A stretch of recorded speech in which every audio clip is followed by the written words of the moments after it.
சென்னை தலைமை செயலக ஊழியர்கள் பணி நாட்களில் காலை 10 மணிக்குள் வேலைக்கு வர வேண்டும் என அரசு உத்தரவிட்டுள்ளது. இதுகுறித்தான கூடுதல் விவரங்களை செய்தியாளர் ராஜகுமரன் வழங்கிட கேட்கலாம். ராஜகுமரன், இதுகுறித்தான விவரங்கள்.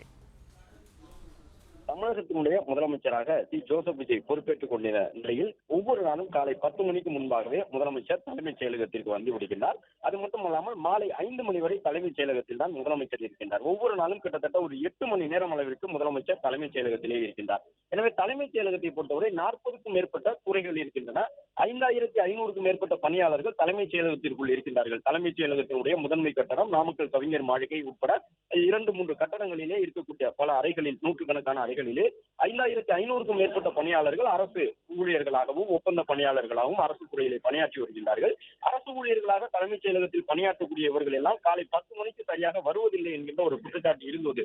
அவர்களுடைய பணி நேரம் என்பது சரியாக காலை 10 மணிக்கு தொடங்கி மாலை 5:45 மணிக்கு நிறைவடையும்.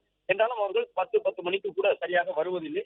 பிற்பகல் வேளையில் கூட பலர் வருகின்றார்கள் என்பதை போன்ற குற்றச்சாட்டுகள் எல்லாம் எழுந்து வந்த நிலையில் தான் இப்பொழுது இந்த அறிவுறுத்தல் வழங்கப்பட்டிருக்கின்றது.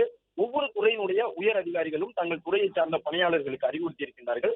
முதலமைச்சர் 9:30 மணியிலிருந்து 10 மணிக்குள்ளாக தலைமைச் செயலகம் வந்து விடுகின்றார். வழக்கமாக முதலமைச்சர் தலைமைச் செயலகத்தில் இருக்கும்பொழுது அனைத்து துறை அதிகாரிகளும் தலைமைச் செயலகத்தில் இருக்க வேண்டும்.